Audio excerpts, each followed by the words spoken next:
We want to ignite the spark within a person's soul, and if we could show them there's more to life than meets the eye, then we could evoke in them a consciousness that we could all be a part of it, and that's how we truly succeed in life. By not focusing only on our material self, but realizing we have a greater dimension to who we are.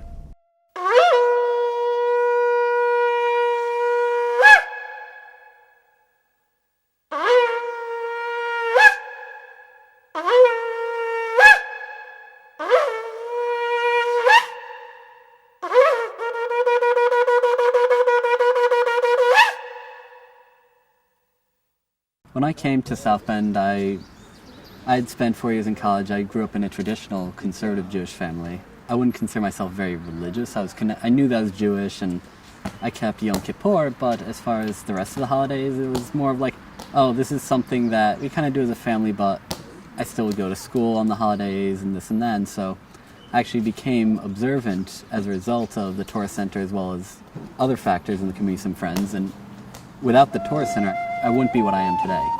We meet you where you are.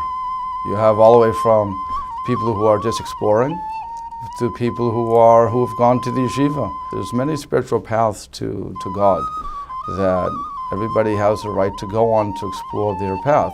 Ultimately, we want to bring them to the best way they can fulfill their path to God. It's an Orthodox service, and if they're not versed in the service, it's all in Hebrew. And so what are they going to do? Are they get lost or just do Hebrew? I say, you know what, sit down, read the English, do whatever you can. If you find something that resonates within you, focus on it, meditate on it. And then when it's time to join us, you'll join us again. We have a rule. On Shabbat, we always say services begin at 9:30, Kiddush begins at 9:25. So if you just want to sit in the kitchen and you want to drink a coffee and the tefillah, the davening is not for you, okay, what are you going to do? You'll get there someday. Right now, just enjoy yourself, relax. Now this source, you'll be amazed to hear this. It's amazing. It comes from the Talmud. You know, I was getting the brochures, and then I had some friends who came here for events. My wife and I both came. Neither of us are observant Jews. You know, I was bar mitzvah. And that was basically it. Midwest Torah Center was so inclusive, and everybody was so welcoming and open arms. I couldn't believe it. And sometimes I feel, you know, kind of strange because everybody's so religious, and I'm not. And they, don't worry about it. Don't worry about it. You're a Jew, you know. And they know I'm trying to just find Judaism again. There's a motto that says, if I'm not happy, I'm doing something wrong. And I think that really describes it. People at the Torah Center, they're just not there when things are good. Because everybody's there when things are good. But when things are not good, and life is starting to come down on you, it's nice to go to a place where they know who you are and they're concerned about you and you're concerned about them.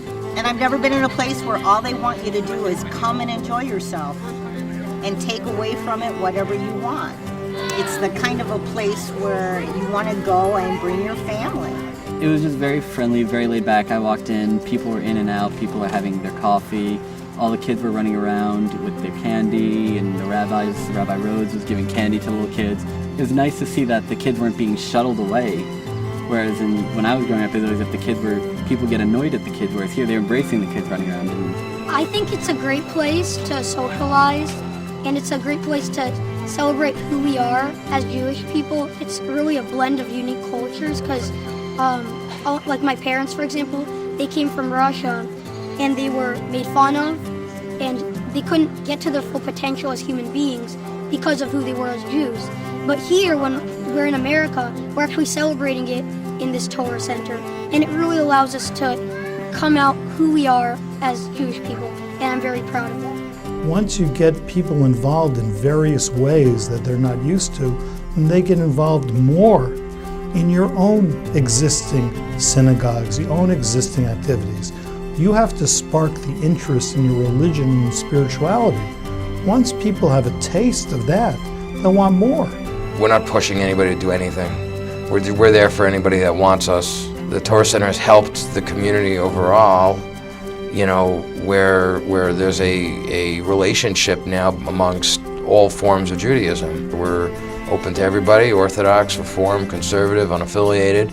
They're all part of the family. Whether you're affiliated, whether you're unaffiliated, it doesn't matter.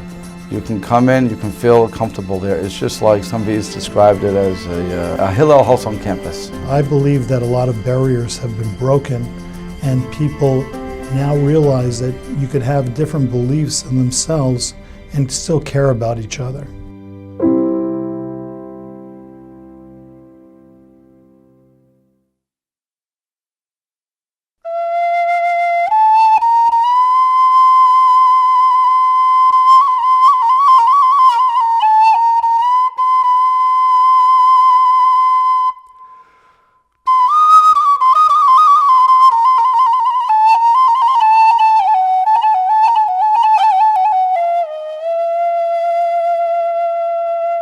Bloodshot eyes, Crazy, insane. kind of, knuckle dragging.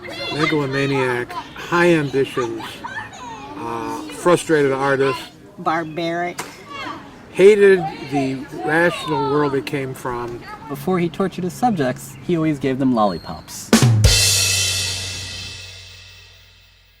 Squishy. Hey, welcome to the Torah Center. I'm Rabbi Rose. How you doing? Come on in. Energetic, loud, not in a bad way.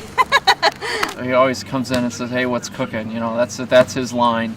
Well, first thing I think of is open-minded, accepting to all opinions, which really helps when you're trying to be, director of outreach. You gotta be open-minded. You don't really have a choice. He's cool with everything. He's cool with whatever you're thinking. He's cool with what you say. He's cool with what you do. He's totally cool. He's really very articulate, very intelligent, and really a good man. I can't think of a time that I've seen the man down. He's always got a smile on his face, always looking positive. I mean, he may have had hard times in life before I knew him, but if he has them now, I don't see them at all. He doesn't show it. Thanks to him, I see life in general and people with more optimism, because one of his lectures was about that. And he's a very optimistic kind of person. He's the kind of guy that makes you feel that you're special. He makes it easy to justify the existence of something beyond you.